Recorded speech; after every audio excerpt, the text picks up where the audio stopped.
मचिया ही बैठी है सासु तबहुआया रजी करैयो सासु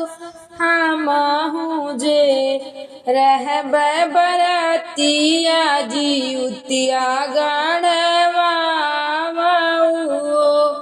सासु हमहू जे रहबै बरतिया जीउतिया गढ़वा मचिया ही बैठी है सासु तबहुआया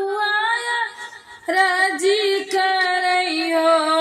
सासु हमहू जे रहबै बरतिया जीउतिया गढ़वा सासु हमहू जे रहबै बरतिया जीउतिया गढ़वा इतनी बचन सुनी सासु तधाई बहर गई हो पिया तोहरी हो लक्ष्मी सुरतिया बरतिया जी देठानइयो पिया तोहरी बहू लक्ष्मी सुरतिया बरतिया जी देठानइयो इतनी बचन सुनी सासु तधाई के बाहर गई हो पिया तोहरी बहुरिया लक्ष्मीनिया बरतिया जी देठानइयो पिया तोहरी बहु लक्ष्मीनिया बरतिया जी देठानइयो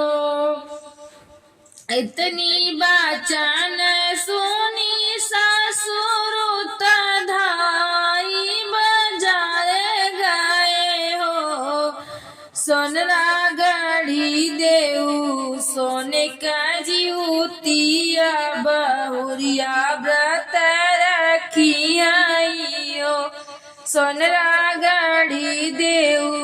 सोने के जीउतिया बहुरिया व्रत करी हो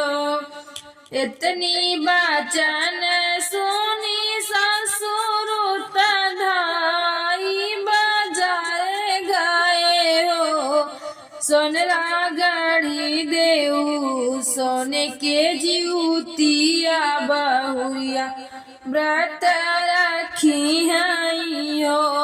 सोनरा गढ़ी देऊ सोने के जीउतिया बहुरिया व्रत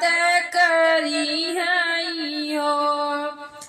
पावन गंगा जलाई त ज्योतिया जलाइनी हो सखिया रखिलिन विधि से बरतिया मगन कुछ मांगई हो सखिया रखिलेन विधि से बरतिया मगन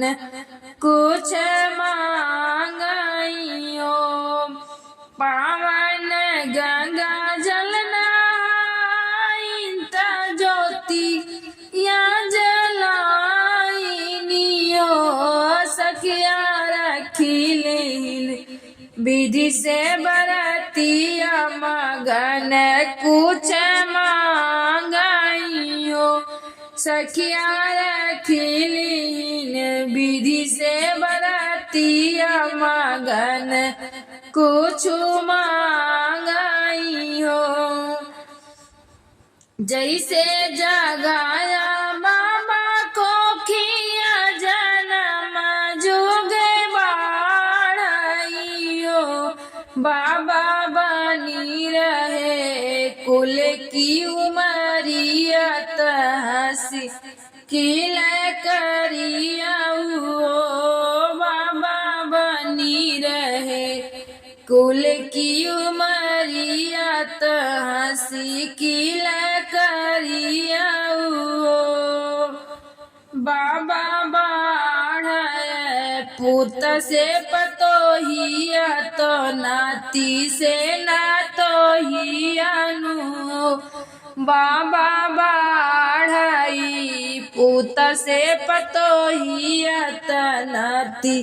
से नतोहिया बाबा लंबी होए बेटी के उमरिया त घर बार सुंदर मिले हो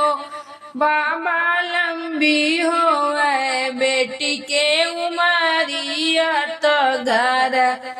बार सुंदर मिले हो।